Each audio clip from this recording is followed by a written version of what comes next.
Welcome to another episode of Chicago Bulls Central, your number one spot for everything Chicago Bulls related. On today's episode, we're going to talk about a trade that went down late last night. Christian Wood is moving to the Dallas Mavericks. We'll talk about that, how it impacts what the Bulls may have going on, and the rumors that the Mavericks may have been pursuing Zach LaVine. We'll talk about that. Also, the rumored deal that the Atlanta Hawks are trying to acquire Rudy Gobert for a package that surrounds John Collins and that 16th pick. We'll get into all that and more on today's Chicago Bulls Central. You are now tuned in to Chicago Bulls Central, your number one place for all Chicago Bulls news and content.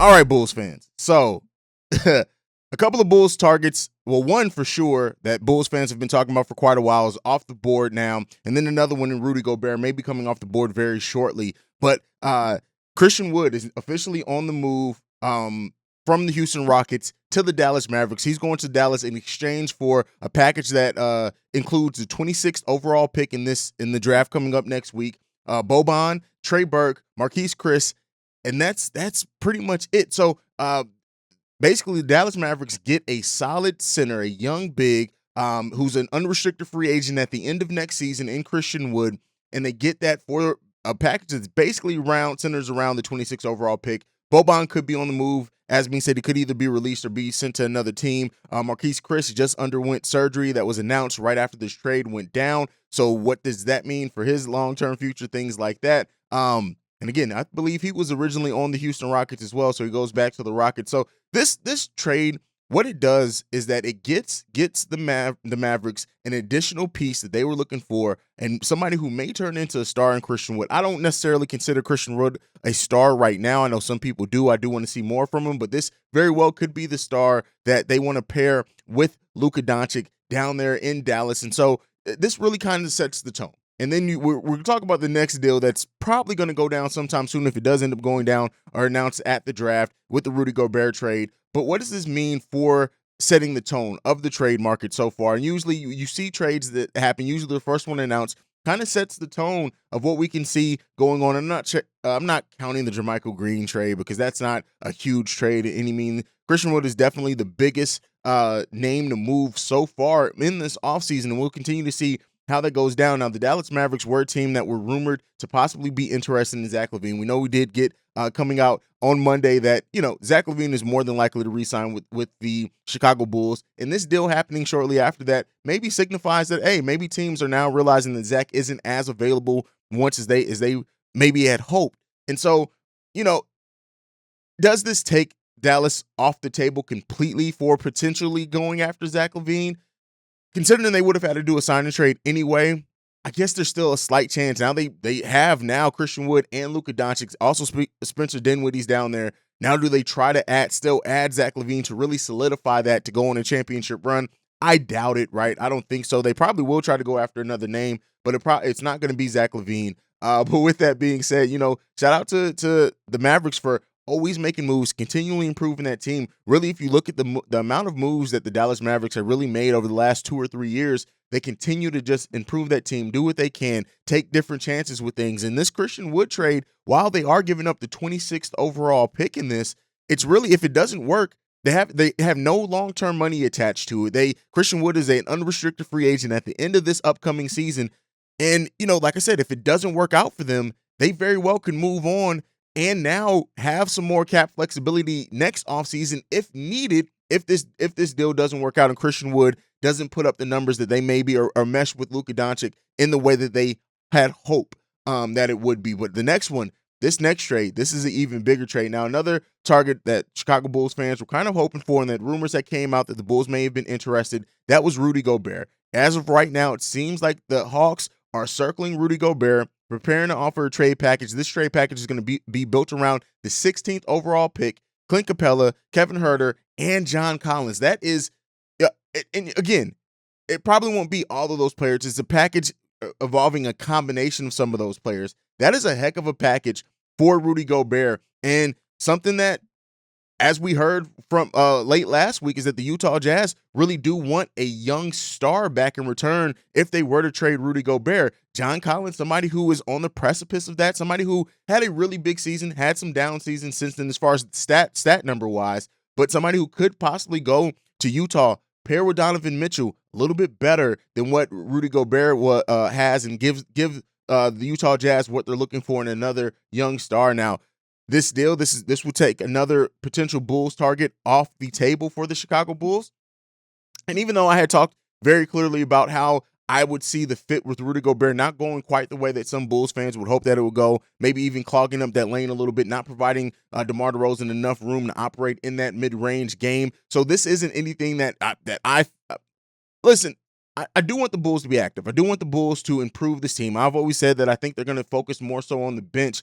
But, adding Rudy Gobert would have been that swing at a big-time deal that we haven't seen the Bulls do in a long time. That seems like it's possibly going to be on the table. Now, this is rumored right now, so nothing's solidified. This isn't a for sure thing like the Christian Wood deal. So we'll see if this actually comes to fruition, if this is announced before the NBA draft or maybe during the NBA draft. But one of the things that we're seeing now, with a week before the NBA draft, these things are heating up. These deals, these rumored deals that we've been hearing about, some of the pieces that we thought were going to be on the move for draft picks, we're going to start seeing more and more announcements of that as we get closer to that NBA draft. So what does this mean for the Chicago Bulls? What do these two deals mean so far as setting the market for the Bulls' 18th overall pick, possibly packaging that with Coby White?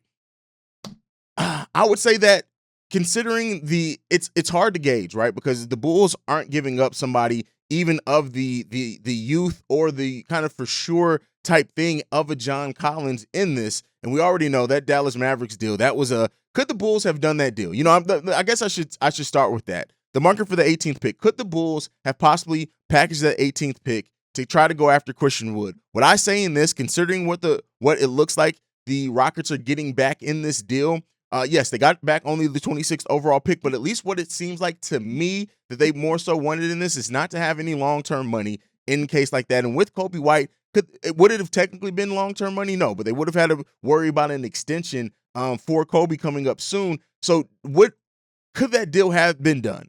Woulda, coulda, shoulda. It's easy to say, hey, but we have the 18th pick. That deal was around the 26th pick. The Bulls could have done that deal.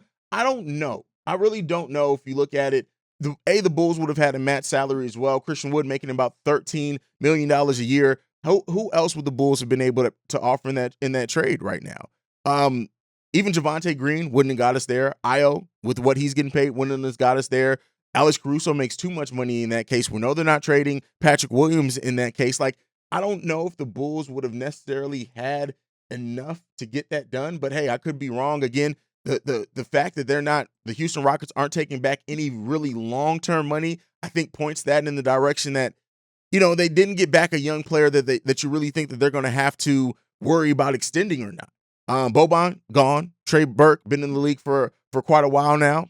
Probably not going to re-sign there. Marquise Chris, a free agent, an unrestricted free agent at the end of next season. We'll see. They're already familiar with him. I just don't look at this deal and say, hey, this is necessarily what now the 18th pick higher up, right? Possibly could have been, and then maybe the Bulls just weren't interested in Christian Wood. Maybe that was a possibility. I know everyone in the Bulls fans, and even I had mentioned Christian Wood as a possibility for the Chicago Bulls, but maybe this front office looks at that and looks at Christian Wood and says, hey, what does him and Vooch really work well together? Patrick Williams, he's our starting four right now. We know how invested they are in Patrick Williams. So I don't know. Again, on top of the contracts matching out and being able to work that out, I really don't know. I just wanted to address that for the people there. Now, the Rudy Gobert trade, that deal, that the Atlanta Hawks, if this deal does go down, centered around John Collins and the 16th overall pick, packaging in Kevin Huerter as well in that, or Clint Capella, that the Bulls couldn't match that. They can't match that off. Let's be clear. Vooch, Coby doesn't amount to the youth of a John Collins still. What they can get in that 16th overall pick for the Utah Jazz, it just doesn't. I don't see that. So what does that mean for the market of the Bulls' 18th overall pick? I still think the market is very high, right? For that 18th pick, because it's right outside the lottery, but what we may see is that if the Bulls do move that 18th pick, that deal is probably not going to be announced until draft day. Because of the Bulls not being able to trade their first round pick. It has to be a draft day trade. They technically have to take that pick and then trade it away. But even then, Kobe White as well. I would say that the market still could be very high for the 18th pick, especially when you consider packaging in Kobe as well, because it just depends on who falls. There's always somebody who falls in the draft. Now, does a player that teams are interested in to try to maybe trade a current star or a current budgeting star, a really big piece for our bench, does whoever fall at that 18th pick, is that going to be enticing for the team? I really do think, when you're looking at the 16th, it's literally right outside of the lottery. So teams may feel more comfortable in that. They may say, hey, now anybody who falls, they got to get past us first in the Utah Jazz. If they're looking for a big as well, they're going to be a lot of quality young bigs in this draft as well. Not necessarily with the star potential, but bringing in a lot of good things as well. But if somebody falls to that 18th pick, the Bulls absolutely could pull a deal. We could still also see the Chicago Bulls pull a deal independently for Kobe White. They could move Kobe White for a low first round, early second to mid second round pick as well. Now, is that value for Kobe? I know some Bulls fans are absolutely going to say yes, but no. Listen, Kobe White, I know a lot of people think Kobe White has no trade value, but let's be clear here. A player that half of the season, I know he fumbled in the playoffs. Yes, the Bulls team as a collective fell off after February, and that may be what does save some of Kobe White's trade value, is a team saying, hey, yes, Kobe had a big fall off in the second half of the season and in the playoffs, but listen, that Bulls team as a whole fell the hell off a cliff. But a player that averaged 16 points per game over the course of December, January, and February on an efficient overall 40% shooting from the field and from three-point range. Listen, I'm telling you guys, Kobe has value. Does he have a pick in the lottery? No, I'm not saying that at all. But Kobe does have trade value for possibly a low first-round pick. We got to see. Keep in mind, look at what the Bulls got back for Mirotic at the time where his trade value was all-time low. The NBA is a weird thing, and it's weird to gauge with trade value because really all it takes is one team to believe in what Kobe White could still possibly turn into. And look at those 3 months of last season and say, hey, if we can get this guy to the point of being able to do those 3 months consistently over a season, that's worth a first-round pick. That's worth whatever we're giving up. So there's definitely a chance of that. Will it happen? That remains to be seen, but I do think we're starting to see the market being set for the Bulls trade packages that we hear that they're interested in. Now, of course, they can increase that sum as well by including Nikola Vucevic with his $22 million expiring contract. I have said before, I do expect Nikola Vucevic to be back on this team, but hey, you never know. A deal could present itself in which the Bulls could go ahead and pull the trigger. It's not going to be for Rudy Gobert. It's not going to be for Christian Wood. As we now know, those players are probably Christian Wood's on the move for sure. If the Atlanta Hawks are truly offering what's being rumored right now for Rudy Gobert, I don't think the Bulls can match that. I don't think the Bulls can come close to what the Atlanta Hawks, and that's kind of what I've been saying for a while. They're not even to toot my own horn or anything, because it really, when you look at what Rudy Gobert is, and then what the realistic things that the Bulls are willing to give up, right? I know theoretically, saying Patrick Williams, the Bulls were never going to, and as we're starting to see now, the Bulls were not willing to offer Patrick Williams in a Rudy Gobert deal. I keep telling you guys, and I know you guys keep being hopeful that it's going to change, but the way that this front office sees Patrick Williams, they are not trading that while he's still 20 years old. I'm telling you guys right now, Patrick Williams is going to go through his rookie extension and still be a Chicago Bull because he's so young. And this front office believes in him so much that I don't think they'll be willing to trade him until he's at least 23, 24. That is 3 or 4 more years of Patrick Williams. And I think he's going to turn into a star over there. Like, again, a very quality player. Like I've said before, a Luol Deng type player with better defense and probably being a better passer as well. I think that's what we're probably going to get from Patrick Williams when it's all said and done. And that adds versatility to this team. But again, we'll talk about that at a later date. We'll break that down once we have the final roster and once things work out. But as of right now, a couple Bulls targets off the board. Let me know down below, who would you like to see the Bulls kind of pivot to? One of the things that people are also talking about is Miles Turner. Now, I've talked very heavily last season about Miles Turner and how he does not bring the defense that some Bulls fans have thought that he was going to bring. Again, Miles Turner is a quality player. Would I like to see Miles Turner if he's added to this team rather than taken away? But if it takes a Patrick Williams, and I even think if it takes a Vooch necessarily, well, they may move Vooch now, depending on how his season goes. If that happens, if a Miles Turner deal happen centered around Vooch. I don't see that happening to the trade deadline. I do see that this front office is going to let the season start with Vooch still there to see what he gives us, and then see about possibly moving that expiring contract if it gets to that point. And I know that's not something that a lot of Bulls fans want to hear, but if they can build a package around the 18th pick, Kobe White, and maybe some other pieces, and bring back a Miles Turner to add to this core, that's a different story. But if you're talking about replacing Vooch with Miles Turner, I'm telling you guys are going to be sorely disappointed by the results of how that would work. This ain't 2K. But that's my thoughts on it. Could it happen to add to this team? Absolutely, it could happen. We'll see. We're heading into the draft, a week away from the NBA draft. This picture is starting to get clearer now. I kept saying this picture is going to be clearer as we get to the draft, and it's going to be made kind of crystal clear in what the Bulls plan on doing right at the draft. By the draft, we're going to know if they're keeping that pick, if they do, who they draft, what does that say about the direction they're going? If they move Kobe White, can they get back? It's starting to get clearer now with other teams making deals and other pieces now being taken off the board. We're going to start seeing this picture be made more clear as well by those type of moves as well.